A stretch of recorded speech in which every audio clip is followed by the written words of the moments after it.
Good afternoon, ladies and gentlemen, boys and girls. Assalamu alaikum wa rahmatullahi wa barakatuh. Today we're going to be going ahead and speaking about the United States of America and Donald Trump and what their plan is with the Gaza Strip.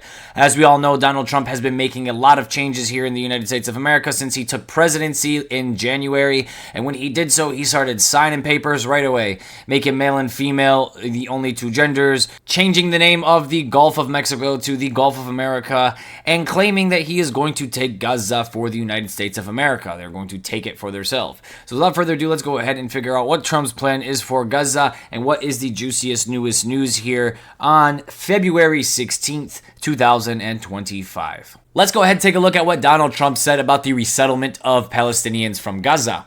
Trump's initial comments about the takeover of Gaza just came a few hours ago after he told reporters from the White House that Palestinians should be resettled to Jordan, Egypt, and other countries, and referred to Gaza as a demolition site. Jordan and Egypt have rejected the idea of Palestinian resettlement from Gaza. Trump did not provide finer details about this proposed economic development in Gaza and did not clarify who would benefit from the unlimited number of jobs he claimed it will produce. So I'm not quite sure why Donald Trump sees this as a good thing. He says it will create an unlimited number of jobs, but it will push a bunch of Palestinians into bordering countries, which will then limit the jobs in other countries as you are pushing refugees in. It's very funny how Donald Trump wants to deport all of the illegals out of the United States. A lot of these people are working, building our country, and making things happen, right? But he thinks that if he goes ahead and clears out Palestine of Palestinians and goes ahead and fills it up with Americans and Israelis, that it'll create jobs. But he's taking jobs away from a whole entire group of other indigenous people, which I find very, very interesting that he wants to go ahead and deport illegals from here, but he wants to take Palestinians and force them to be illegals in other countries. That is kind of hypocritical. But let's go ahead and move on to the next point here. So I want to go ahead and take a look at things from a calendar standpoint. So we are in the beginning of the month, and we're going to start at February 4th to kind of see how this has played through. Trump said, "We'll own it," when discussing the future of Gaza, and suggested that the U.S. could dispose of active bombs still in the area, level the site, and create an economic development that will supply unlimited number of jobs and housing for the people of that area, but it's unclear what people he was referring to. So this is very interesting because he wants to create unlimited jobs and unlimited housing and level the ground of Gaza and get rid of the Palestinians that are there to bordering countries.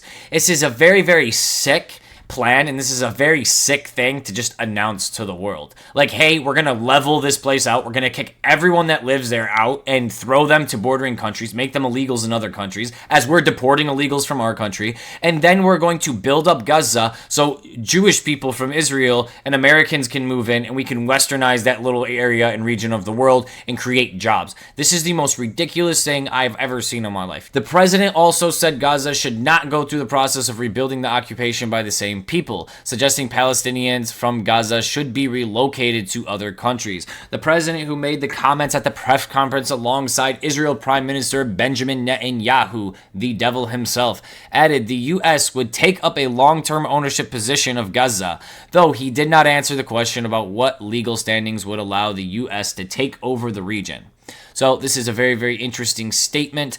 Donald Trump is going ahead and saying he's going to level the site. We are going to move brand new people into here. We are going to create homes. We are going to create jobs. And this is just what the United States of America does. This is just what Israel does. They're colonizers. They colonize Africa. They colonize North America. They colonize South America. And now they want to colonize the Middle East. If you guys have noticed, everybody's the enemy except our own country. The actual colonizer, the one who killed 1 million people in Iraq and killed millions of Native Americans and completely eradicated the Middle East and are funding terrorist groups like ISIS, Taliban, and Al-Qaeda.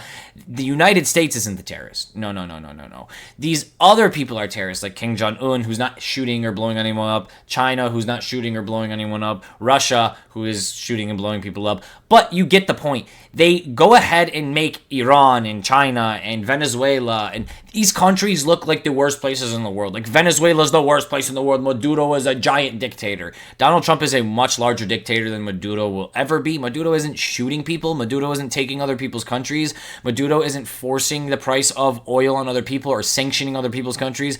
But the United States is. So please be careful who you go ahead and call a terrorist, and be careful whose side you go ahead and pick at the end of the day. February 5th, Israel announced that it will withdraw from its participation in the UN Human Rights Council. What a surprise. Why would Israel want to be a part of the United Nations Human Rights Council? They know nothing about human rights and they don't care about human rights. And the United States is stepping in to make sure that they attest to that they go ahead and back that. We don't care about human rights. We're going to kick all the Palestinians out of Gaza, level the playing field, and build new jobs for new people. Those Palestinians don't deserve to live there. They don't deserve the land, so we're going to go ahead and take it for ourselves.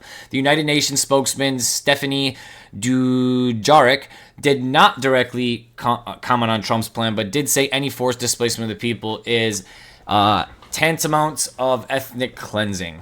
Interesting. February 10th. Trump says the ceasefire agreement should be canceled if hostages are not released Saturday, and that all hell is going to break out if they are not, adding the matter was ultimately up to Israel according to the Associated Press. So looks like Donald Trump is leaving everything up to Israel. Donald Trump is leaving everything up to Benjamin Netanyahu and his decisions, and whatever Benjamin Netanyahu decides to go ahead and move forward with, Donald Trump is with it. He's full-fledged supporting it. He wants the ceasefire to be canceled if Hamas does not release the hostages by Saturday. Well, it is Sunday today. It is February 16th. Yesterday was Saturday. So I'm very, very curious to know if anything happened. Was the ceasefire broken? The ceasefire was broken the first day the ceasefire was actually activated by Israel as they shot Gaza.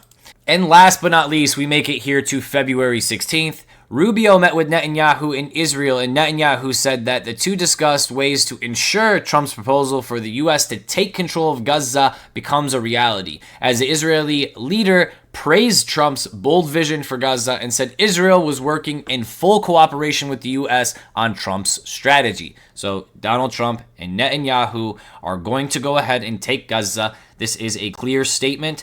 They are going to do it quick and they're going to do it swiftly. Their plan is to move the Palestinians out to the bordering Arab countries such as Jordan and Egypt.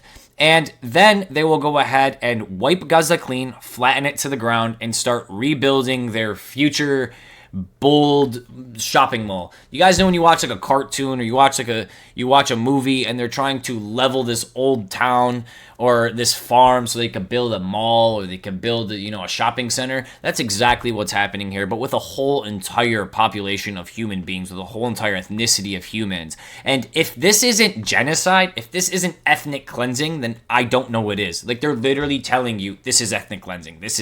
We're going to flatten Gaza, kick everyone out that lives there currently and has lived there for thousands of years, and to the bordering countries, and then rebuild a nation for ourselves, and when we don't belong there. Actually wild.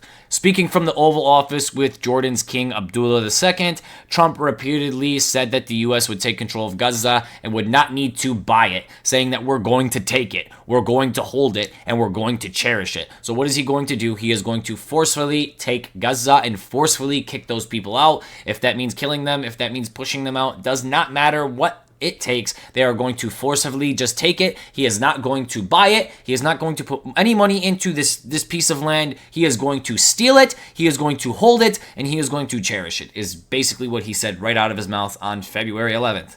When asked about Trump's plan, when he said he would include moving Palestinians to Egypt and Jordan, King Abdullah II said he wanted to wait until Egypt presented Trump with a plan and not get ahead of ourselves. Both Egypt and Jordan have historical opposed accepting large numbers of people with the Palestinian territories, fearing the move could allow Palestinians to be permanently uprooted and impact their country's stability, which is exactly what would happen. Every single Palestinian would be uprooted and moved to these other countries. It would cause instability in these other countries because these other countries are already packed to the brim with people and they're having babies.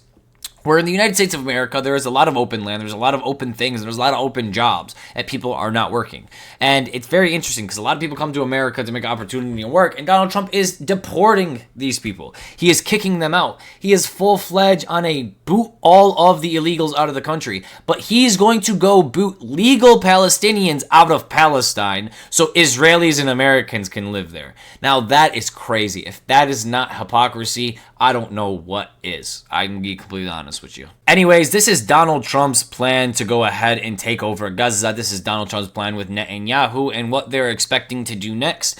I believe that we are in a time where they're going to make a move very, very soon. Today is February 16th. It is a Sunday. My expectation is by tomorrow or by next week, Donald Trump and Netanyahu will make a move, the ceasefire will be broken, and the takeover of Gaza will officially begin. Netanyahu has been trampling and dismantling Gaza for over the last year, dropping complete bombs and airstrikes on every single section, starting from the north of Gaza all the way into the south in Rafah, destroying over 50 million Palestinians and equating to the full destruction of almost the entire civilization. America wants to come in and help finish off the plan, finish off the problem, as they call it, and move these people out so they can build shopping malls. Thank you guys so much for coming in today. I hope you learned something new today. And until next time, free Palestine, free the world from this deception, and peace out, guys.